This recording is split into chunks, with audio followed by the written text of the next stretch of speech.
सत श्री अकाल दर्शकों, मैं डॉक्टर सुमिता सोफत अपने YouTube विच तुहाडा स्वागत करदी हाँ। मैं एक बांझपन विशेषज्ञ तो पिछले 26 सालों तो बांझपन जोड़ियां दा इलाज कर रही हाँ। कोशिश कर रही हाँ कि उन्हां दे घर खुशियां आन ते हर निसंतान जोड़े नूं संतान सुख की प्राप्ति होवे।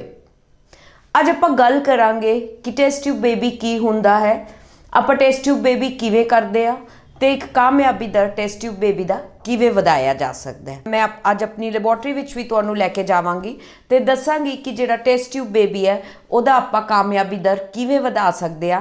साडी लैबोरेटरी विच किहड़ी फैसिलिटीज़ है जिहदे नाल आपां, किहड़ी एक्सपर्टाइज है, किहड़ी इक्विपमेंट है जिहदे नाल आपां टेस्ट ट्यूब बेबी दा कामयाबी दर वधा सकदे आ। सो आपां गल करांगे कि टेस्ट ट्यूब बेबी की हुंदा है ते किहड़े कपल्स विच ओह कीता जा सकदा है। सब तो पहला जब आदमी विच शुक्राणुआं की समस्या होए, उहदे शुक्राणु बहुत घट होण या बिल्कुल निल होण, वो भी हुण टेस्ट ट्यूब बेबी विधि दे नाल या इक्सी विधि दे नाल अपने संतान सुख की प्राप्ति कर सकता है। सो मेल्स विच जिहड़ी शुक्राणुआं की समस्या है बहुत घट होण शुक्राणु या निल होण तां उस कपल नूं टेस्ट ट्यूब बेबी या इक्सी विधि करा लेना चाहिए है।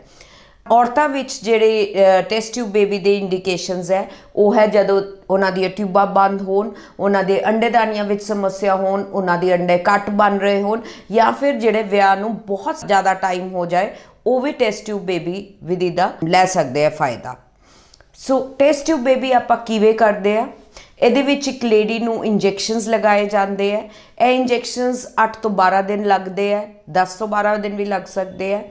इस इंजैक्शन दे नाल एक लेडी दे अंडे बनाए जाते हैं तो फिर वो अल्ट्रासाउंड के जरिए छोटी बेहोशी दे विच अंडे कड्डे जा सकते हैं।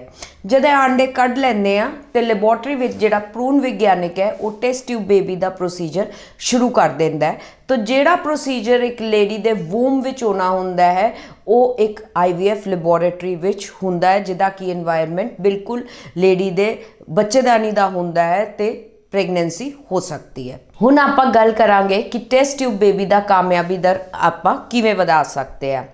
साडे हस्पताल विच बहुत सारी मशीनरी है, बहुत सारी टेक्नीक्स है जिहदे विच आपां लेज़र हैचिंग कहने आ, जिहदे नाल लेज़र दे जरिए जिहड़ी भ्रूण दी परत है वो छिली जाती है। परत जिहड़ी है वो कि बच्चेदानी विच चिपक जाए, उहदे वास्ते आपां लेज़र हैचिंग करदे आ।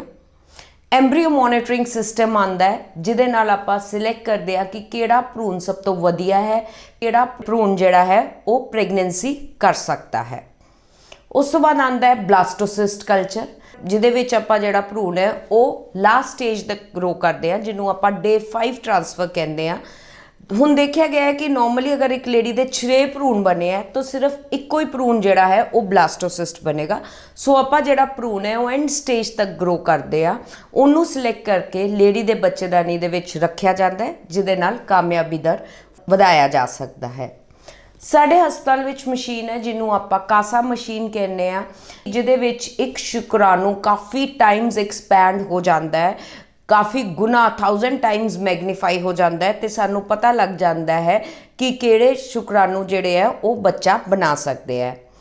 यह टेक्नीक्स जी स्पेशली वो पेशेंट्स वास्ते भी कामयाब है जिहड़े कि आंदे हैं जो कहते हैं कि साडे कोल हस्बैंड की रिपोर्ट्स नॉर्मल है, वाइफ की रिपोर्ट्स नॉर्मल है, पर फिर भी प्रेगनेंसी नहीं हो रही क्योंकि सानू कई चीज़ां जिहड़ी इम्यूनोलॉजिकल फैक्टर्स होंदे हैं या नैचुरल किलर सैल्स होंदे हैं या जिहड़े शुक्राणु देखण विच नॉर्मल लगते हैं पर वो बच्चा नहीं बना सकते। सो ये सारी जिहड़ी इक्विपमेंट है उहदे नाल आपां टेस्ट ट्यूब बेबी दा कामयाबी दर वधा सकते हैं। अज ये गल भी करांगे कि किहड़े जिहड़े पेशेंट्स है उन्होंने बहुत गलत धारणा होंदी है टेस्ट ट्यूब बेबी बारे कि टेस्ट ट्यूब बेबी बहुत पेनफुल प्रोसीजर है, जब भ्रूण रखा जाएगा तो कितनी दर्द होएगी, उन्होंने शरीर ते कोई नुकसान तो नहीं आएगा तो उन्होंने काम काज छड्ड के बैड रेस्ट तो नहीं करना पेगा। सो ये सारे गलत वहम है, गलत धारणा है जिहड़े कि पेशेंट्स नूं नहीं रखनी चाहिए। ए पेनलैस प्रोसीजर है, जिहड़ा एम्ब्रीओ ट्रांसफर प्रोसीजर है उहदे विच दर्द नहीं हुंदी, लेडी नूं कोई नुकसान नहीं हुंदा ते बिल्कुल स्ट्रिक्ट बैड रेस्ट की लोड़ भी नहीं हुंदी पेशेंट नूं।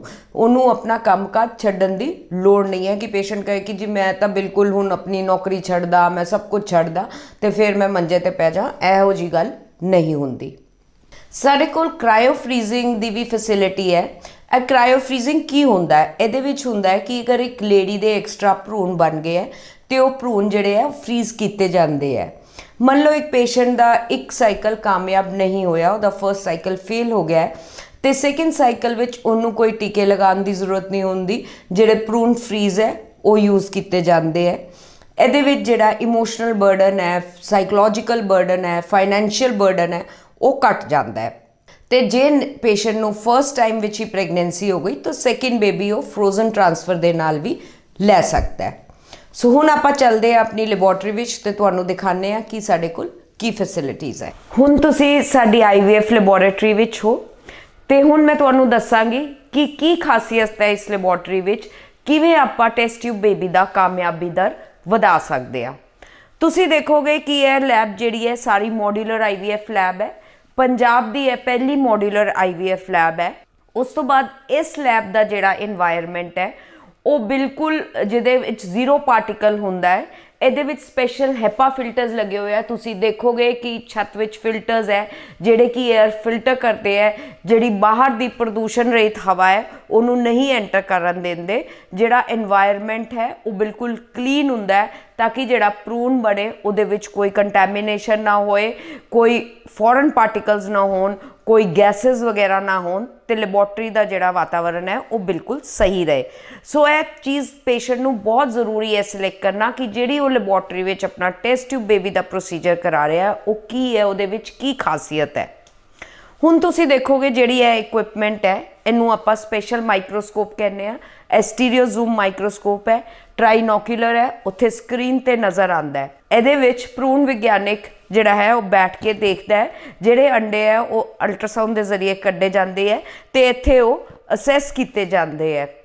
ਇਹਦਾ ਜਿਹੜਾ ਟੈਂਪਰੇਚਰ ਹੈ ਕਨਸਟੈਂਟ ਰਹਿੰਦਾ ਹੈ, 37 ਡਿਗਰੀ ਟੈਂਪਰੇਚਰ ਰਹਿੰਦਾ ਹੈ, ਜਿਹੜੇ ਕਿ ਇੱਕ ਲੇਡੀ ਦੇ ਬੋਡੀ ਦੇ ਅੰਦਰ ਦਾ ਟੈਂਪਰੇਚਰ ਹੁੰਦਾ ਹੈ, ਯੂਟਰਸ ਦਾ ਟੈਂਪਰੇਚਰ ਹੁੰਦਾ ਹੈ। ਇਹਦੇ ਵਿੱਚ ਟੈਂਪਰੇਚਰ ਚੇਂਜਸ ਨਹੀਂ ਹੁੰਦੇ ਤਾਂ ਕਿ ਜਿਹੜਾ ਭਰੂਣ ਹੈ ਉਹ ਖਤਮ ਨਾ ਹੋਏ, ਭਰੂਣ ਦਾ ਜਿਹੜਾ ਮਟੀਰੀਅਲ ਹੈ ਜੈਨੇਟਿਕ ਮਟੀਰੀਅਲ ਉਹ ਖਰਾਬ ਨਾ ਹੋ ਜਾਏ, ਭਰੂਣ ਅਰੈਸਟ ਨਾ ਹੋਏ ਤੇ ਗਰੋ ਨਾ ਕਰੇ। ਸੋ ਇਹ ਸਪੈਸ਼ਲ ਸਟੇਜ ਹੈ ਜਿਹਦਾ ਟੈਂਪਰੇਚਰ ਆਪਾਂ ਕਨਸਟੈਂਟ ਰੱਖਦੇ ਆ। ਇਹ ਜਿਹੜੀ ਮਸ਼ੀਨ ਦੇਖ ਰਹੇ ਹੋ ਇਹਨੂੰ ਇਕਸੀ ਮਸ਼ੀਨ ਕਹਿੰਦੇ ਆ, ਜਿਹਦੇ ਵਿੱਚ ਭਰੂਣ ਵਿਗਿਆਨਿਕ ਇੱਕ ਐਗ ਤੇ ਇੱਕ ਸਪਰਮ ਦਾ ਮਿਲਨ ਇਸ ਮਸ਼ੀਨ ਦੇ ਥੱਲੇ ਕਰਦਾ ਹੈ। ਸੋ ਜਿਹੜੇ ਪੇਸ਼ੈਂਟਸ ਦੇ ਵਿੱਚ ਸਪਰਮਸ ਦੀ ਸਮੱਸਿਆ ਹੈ, ਨਿਲ ਸ਼ੁਕਰਾਣੂ ਹੈ ਜਾਂ ਜਿਹਦੇ ਸ਼ੁਕਰਾਣੂਆਂ ਦੀ ਮਾਤਰਾ ਬਹੁਤ ਘੱਟ ਹੈ, ਇਸ ਮਸ਼ੀਨ ਦੇ ਨਾਲ ਉਹਨਾਂ ਨੂੰ ਇਹ ਬੈਨੀਫਿਟ ਹੋ ਸਕਦਾ ਹੈ। ਸਾਡੇ ਹਸਪਤਾਲ ਵਿੱਚ ਨਈ ਮਸ਼ੀਨ ਐਡ ਹੋਈ ਹੈ ਜਿਹਨੂੰ ਆਪਾਂ ਇਕਸੀ ਮਸ਼ੀਨ ਕਹਿੰਦੇ ਆ, ਪਰ ਉਹਦੇ ਨਾਲ ਜੈਨੇਟਿਕ ਇਮਸੀ ਵੀ ਹੈ, ਸਪਿੰਡਲ ਵਿਊ ਵੀ ਹੈ, ਜਿਹਦੇ ਵਿੱਚ ਬਹੁਤ ਵੱਡੀ ਮੈਗਨੀਫਿਕੇਸ਼ਨ ਹੋ ਸਕਦੀ ਹੈ। ਇੱਕ ਐਗ ਤੇ ਇੱਕ ਸਪਰਮ ਦਾ ਸਹੀ ਸਿਲੈਕਸ਼ਨ ਕੀਤਾ ਜਾਂਦਾ ਹੈ। ਤੁਸੀਂ ਦੇਖ ਰਹੇ ਹੋ ਇਸ ਇਕਸੀ ਮਸ਼ੀਨ ਦੇ ਨਾਲ ਲੇਜ਼ਰ ਅਟੈਚਡ ਹੈ, ਜਿਹਦੇ ਵਿੱਚ ਆਪਾਂ ਲੇਜ਼ਰ ਹੈਚਿੰਗ ਕਰਦੇ ਹਾਂ। ਜਿਹੜੀ ਭਰੂਣ ਦੀ ਪਰਤ ਹੈ ਉਹ ਪਤਲੀ ਕੀਤੀ ਜਾਂਦੀ ਹੈ ਤਾਂ ਕਿ ਜਿਹੜਾ ਐਮਬ੍ਰੀਓ ਹੈ ਉਹ ਗਰੋ ਕਰ ਸਕੇ ਅੱਗੇ ਜਾ ਕੇ। ਜਿਹੜਾ ਕਿ ਬਲਾਸਟੋਸਿਸਟ ਕਲਚਰ ਹੈ, ਤੁਸੀਂ ਇਹ ਸਕਰੀਨ ਤੇ ਦੇਖ ਰਹੇ ਹੋ ਕਿ ਇਹ ਬਲਾਸਟੋਸਿਸਟ ਹੈ, ਬਹੁਤ ਵਧੀਆ ਬਲਾਸਟੋਸਿਸਟ ਗਰੋ ਹੋਇਆ ਹੈ। ਇਹਦੇ ਵਿੱਚ ਲਾਸਟ ਸਟੇਜ ਹੈ, ਇਸ ਤੋਂ ਬਾਅਦ ਜਿਹੜਾ ਹੈਚਿੰਗ ਹੋ ਜਾਂਦੀ ਹੈ। ਸੋ ਆਪਾਂ ਜਿਹੜੇ ਵੀ ਭਰੂਣ ਬਣਦੇ ਆ ਸਭ ਤੋਂ ਵਧੀਆ ਬਲਾਸਟੋਸਿਸਟ ਸਿਲੈਕਟ ਕਰਦੇ ਆ, ਉਹ ਸਿਲੈਕਟ ਕਰਕੇ ਫਿਰ ਲੇਡੀ ਦੇ ਅੰਦਰ ਬੱਚੇਦਾਨੀ ਦੇ ਅੰਦਰ ਰੱਖਿਆ ਜਾਂਦਾ ਹੈ। ਤੁਸੀਂ ਦੇਖ ਰਹੇ ਹੋ ਆ ਕਿੰਨੇ ਸਾਰੇ ਇਨਕਿਊਬੇਟਰਸ ਪਏ ਹੈ। ਇਹ ਸਪੈਸ਼ਲ ਟਰਾਈ ਗੈਸ ਇਨਕਿਊਬੇਟਰਸ ਹੈ ਜਿਨ੍ਹਾਂ ਦਾ ਕੀ এনवायरमेंट ਬਿਲਕੁਲ ਲੇਡੀ ਦੇ ਬੱਚੇਦਾਨੀ ਵਰਗਾ ਹੁੰਦਾ ਹੈ। ਹੁਣ ਇਹ ਮਸ਼ੀਨ ਜਿਹੜੀ ਹੈ ਤੁਸੀਂ ਦੇਖ ਸਕਦੇ ਹੋ ਐਮਬ੍ਰੀਓ ਮੋਨੀਟਰਿੰਗ ਮਸ਼ੀਨ ਹੈ। ਇਹਦੇ ਵਿੱਚ ਇਨਕਿਊਬੇਟਰ ਵਿੱਚ ਜਿਹੜਾ ਭਰੂਣ ਗਰੋ ਕਰ ਰਿਹਾ ਹੈ ਤੁਸੀਂ ਦੇਖ ਸਕਦੇ ਹੋ, ਸਾਨੂੰ ਪਤਾ ਲੱਗ ਰਿਹਾ ਹੈ ਕਿ ਉਹ ਕਿਸ ਟਾਈਮ ਤੇ ਕਿੰਨੇ ਸੈੱਲ ਡਿਵਾਈਡ ਹੋ ਰਹੇ ਹੈ, ਕਿਵੇਂ ਸੈੱਲ ਡਿਵਾਈਡ ਹੋ ਰਹੇ ਹੈ, ਸੈੱਲ ਇਕੁਅਲ ਹੈ, ਕਿਹੜਾ ਭਰੂਣ ਜਿਹੜਾ ਹੈ ਉਹ ਵਧੀਆ ਸਿਲੈਕਟ ਕੀਤਾ ਜਾਏਗਾ। ਤੁਸੀਂ ਦੇਖ ਰਹੇ ਹੋ ਇਹ ਇੱਕ ਭਰੂਣ ਲੇਡੀ ਦਾ ਉਹ ਡਿਵਾਈਡ ਕਿਵੇਂ ਕਰ ਰਿਹਾ ਹੈ, ਕਦ ਕਿਹੜੇ ਸੈੱਲ ਗਰੋ ਕਰ ਰਿਹਾ ਹੈ। ਸੋ ਇਸ ਮਸ਼ੀਨ ਦੇ ਨਾਲ ਵੀ ਆਪਾਂ ਕਾਮਯਾਬੀ ਦਰ ਜਿਹੜਾ ਹੈ ਉਹ ਵਧਾ ਸਕਦੇ ਆ। ਹੁਣ ਜਿਹੜੀ ਇਹ ਮਸ਼ੀਨਰੀ ਦੇਖ ਰਹੇ ਹੋ ਇਹਨੂੰ ਆਪਾਂ ਐਮਬ੍ਰੀਓ ਲੋਡਿੰਗ ਸਟੇਸ਼ਨ ਕਹਿੰਦੇ ਆ। ਆ ਜਿਹੜਾ ਹੈ ਐਮਬ੍ਰੀਓ ਕੈਥੇਟਰ ਹੈ, ਤੁਸੀਂ ਦੇਖ ਸਕਦੇ ਹੋ ਕਿੰਨਾ ਪਤਲਾ ਹੈ, ਬਾਲ ਵਰਗੇ ਦੀ ਥਿਕਨੈਸ ਹੈ। ਇਹ ਬਿਲਕੁਲ ਪੇਨਲੈਸ ਪ੍ਰੋਸੀਜਰ ਹੈ।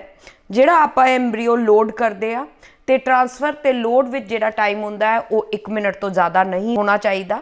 ਸੋ ਤੁਸੀਂ ਦੇਖ ਸਕਦੇ ਹੋ ਆਪਾਂ ਲੋਡ ਕਰਕੇ ਨਾਲ ਹੀ ਜਿਹੜਾ ਕਮਰਾ ਹੈ ਉਹਦੇ ਵਿੱਚ ਆਪਾਂ ਐਮਬ੍ਰੀਓ ਟ੍ਰਾਂਸਫਰ ਕਰਦੇ ਆ। ਹੁਣ ਤੁਸੀਂ ਦੇਖ ਸਕਦੇ ਹੋ ਕਿ ਇਹ ਕ੍ਰਾਇਓ ਫਰੀਜ਼ਿੰਗ ਯੂਨਿਟ ਹੈ।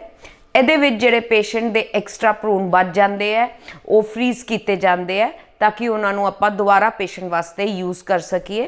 ਪੇਸ਼ੈਂਟ ਅਗਰ ਸੈਕਿੰਡ ਬੇਬੀ ਚਾਹੁੰਦਾ ਹੈ ਤਾਂ ਸੈਕਿੰਡ ਬੇਬੀ ਜਦ ਉਹਦਾ ਫਰਸਟ ਸਾਈਕਲ ਕਾਮਯਾਬ ਹੋ ਜਾਂਦਾ ਹੈ ਇਹ ਭਰੂਣ 2 ਸਾਲ 4 ਸਾਲ ਤੱਕ ਆਪਾਂ ਫਰੀਜ਼ ਕਰਕੇ ਰੱਖ ਸਕਦੇ ਆ। ਸੋ ਹੁਣ ਤੁਸੀਂ ਦੇਖਿਆ ਇਸ ਵੀਡੀਓ ਵਿੱਚ ਕਿ ਟੈਸਟ ਟਿਊਬ ਬੇਬੀ ਕੀ ਹੁੰਦਾ ਹੈ, ਆਪਾਂ ਕਿਹੜਾ ਪ੍ਰੋਸੀਜਰ ਅਪਣਾਉਂਦੇ ਆ ਤੇ ਸਕਸੈਸ ਰੇਟ ਜਿਹੜਾ ਹੈ ਟੈਸਟ ਟਿਊਬ ਬੇਬੀ ਦਾ ਕਿਵੇਂ ਇਨਕਰੀਜ਼ ਕੀਤਾ ਜਾਂਦਾ ਹੈ। ਸੋ ਪੇਸ਼ੈਂਟ ਨੂੰ ਪਤਾ ਹੋਣਾ ਚਾਹੀਦਾ ਹੈ, ਉਹਨੂੰ ਡਾਕਟਰ ਦੀ ਐਕਸਪਰਟਾਈਜ਼ ਬਾਰੇ ਪਤਾ ਹੋਣਾ ਚਾਹੀਦਾ ਹੈ, ਉਹ ਕਿੰਨੇ ਸਾਲਾਂ ਤੋਂ ਇਹ ਕੰਮ ਕਰ ਰਿਹਾ ਹੈ, ਕਿਹੜੀ ਇਕੁਇਪਮੈਂਟ ਹੈ ਜਿਹਦੇ ਨਾਲ ਆਪਾਂ ਕਾਮਯਾਬੀ ਦਰ ਵਧਾ ਸਕਦੇ ਆ।